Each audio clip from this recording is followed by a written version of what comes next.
Hi everyone, Kenny Chan here with Century 21 for Sanko Group. Today we're going to go over another legal case between a buyer and a seller, this time over a failed property closing over misrepresentation of the size of a home. So this is a property that the legal case happened very recently this year, and it was in Ontario. You can look it up on this website. Specifically, it's a residential bungalow in Mississauga. On the MLS listing, it represented the interior of the house as having approximately 2,500 to 3,000 square feet. So a range is very common on the MLS. Basically, when a listing agent, like when I go on listing the property, I will choose an approximate square footage range from a drop-down menu. So it could be 900 to 1,100, 1,000 to 1,500, 1,500 to 2,000, 2,500 to 3,000, something like that. Now, according to the sellers, the MLS listing as well, besides just having listing details, also gave all realtors access to photos of the property, a brochure for the property, a floor plan of the home with accurate dimensions for each room, as well as a pre-listing inspection. So the brochure for the property has become the focal point of contention between the buyer and the seller. It included the floor plan, which showed the layout of the home, but also stated its dimensions. It also listed something here called a gross floor area above grade, GFA, of 2,155 square feet. Remember, this is a bungalow, so it only has 2,155 square feet on the main floor, and then the lower floor of 665 square feet, basically the basement. The brochure also said the floor plan is provided for illustrative purposes only, buyer to verify measurements. So the buyer made an offer to purchase within a few hours of viewing the home. Their offer came with a 1-hour irrevocable acceptance deadline. What that means is if the buyer submits or places the offer at 4 p.m., the seller has until 5 p.m. the same day to reply. The sellers obviously liked the price and accepted the offer. So the buyers agreed to buy the property for $1.2 million with no conditions. And then the buyers submitted a $20,000 deposit. Now, after the agreement had been signed by the buyer and the seller, the buyer then asked the listing realtor for all the available documents about the property. Now, from these documents, the buyer then obviously read that brochure and learned that the MLS listing square footage range of 2,500 to 3,000 square foot was different from the floor plan provided in the brochure, which listed a gross floor area of 2,155 square feet above grade. So this is where the whole battle has begun. As a result, the buyer did not deliver a letter of requisition and did not close the property on closing date. So why did the buyer refuse to close? Basically, the buyer says that the MLS listing overstated the interior area of the home. Based on established listing practices, the buyer explained that the MLS listings should only post above grade area of a house, which is the 2,155 square feet, not the 2,155 square feet plus the additional 655 square feet. So the main issue that the law has to address is, are the buyers entitled to rescind or cancel their agreement because the MLS listing gave the incorrect area of the home? So now we're starting to go into what the judges have talked about. So a few factors to consider. It is well established that a material misrepresentation may be invoked to set aside an agreement. I've bolded that. I've also bolded rescission requires proof that the misrepresentation was material and was relied upon by the party seeking to rescind the contract. We don't have to read the rest of it, but basically it is possible for material misrepresentation to result in an agreement being canceled.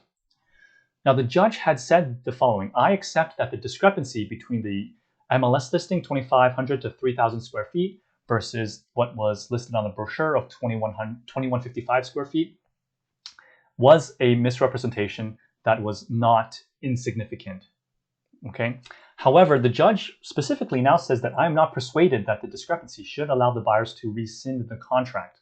So the judge is saying, yes, there's a discrepancy. It is not insignificant, but that does not mean the buyers can cancel the contract. Now, why? So this is what the judge noted. Both of the buyers personally attended the property to view the home. They've walked through the bungalow during the viewing, and therefore, the judge is confident that the buyers were well aware of its actual size and layout before they decided to buy what they had seen. The next thing is that the buyer is actually also a realtor. So this is the first time I've mentioned this. So just remember that the buyer is also the realtor. So the buyer, aka the realtor, is the buyer is also the realtor, but they're not the listing agent. They're the two separate agents, but one of the buyer happens to be a realtor. Per the buyer, they are a successful realtor with over 2,000 transactions represented. Now, the judge mentioned that because you are supposedly an experienced and sophisticated realtor, you should have known and appreciated the actual interior area of the layout. Also, the buyer knew the area of which they wanted to buy the property in, so they were familiar with local homes in that area anyways. Now, the buyer claims that they did not have access to, they did not have the brochure or the floor plan for the home before they entered into the agreement. However, the judge noted that, you as the realtor, you had readily access to the MLS, which also included all of the supporting attachments, the brochure, the floor plan. So the judge is basically saying you could have accessed this information. You saying that you did not access it is not a good excuse. So the judge's decision, as you can probably imagine, the seller's motion is granted. The $20,000 deposit paid by the buyer is declared forfeited to the seller. In other words, the $20,000 from the buyer is now given to the seller, and the buyer has no home either, as did not buy the house. So let me give you some of my thoughts on it. Now, I'm not a lawyer, but I'm looking at it more from a real estate perspective. So one thing to keep in mind is that the square footage range is actually optional for houses. You don't, when I list a property, I don't have to put a square footage range. It's obviously nice to put one on there because then you attract the right kind of people looking at the home. Now, the question comes down to, okay, I want to be as accurate as possible when I'm listing a property. How do I obtain accurate square footage information? Now, sometimes you can try to look at the original builder's documents, especially if maybe even the last 5 years, the seller may have access to the original documents provided by the builder. However, if you ever look at any of the builder's floor plans, they're really just advertisements, and they will say in small print, these are subject to change at the builder's discretion, no guarantees, etc., etc. The next step that you can look for square footage information is MPAC, which is the database the government uses to determine taxes. Once again, we don't really know exactly how the square footage information is inserted into that database, so it's questionable how reliable that is anyways. The next thing is obviously the actually getting a company to measure the floor plan for you. However, also keep in mind, it comes down to how you evaluate the definition of square footage, right? Square footage, does it include all the square footage of the walls? Are you going from the interior of the wall or the exterior of the wall to determine square footage? Next thing is obviously small areas, little nooks and crannies don't typically get measured when you're doing a floor plan, such as like a little linen closet, walk-in closet may or may not, usually should have a measurement, but may not always include a measurement in the floor plan. Once again, that leaves some discrepancy, right? In other words, for determining square footage, you'll never really truly know the exact square footage because there's no commonly agreed upon definition of the square footage, and you may never know the exact square footage. But generally, if you're looking at what should include in a square footage, it should be stuff that is above grade. However, there's also issues with the type of structure of the building may make it difficult to determine what's above grade. For example, a walkout basement, the basement floor is above grade, it's above ground. So some people would consider that to be included in the square footage, even though I would still disagree. I would still think any type of basement is not included. Other types of housing, like side splits, back splits, those are properties that don't have are not traditionally either a bungalow or a traditional two-story with a basement. I've been in a 5-level split where there are 5 different sets of stairs in the home. So is the lowest part of this, is the property on the lowest the basement, and then everything else above that would be considered, above grade? Or how would you calculate it? If half a story is above grade and half a story is below grade? Once again, there's different complications and difficulties in determining square footage. The next thing I want to say is that obviously this buyer may be a very experienced realtor, but 2155 square feet versus anything over 2,500 square feet is visibly noticeable through a walk around.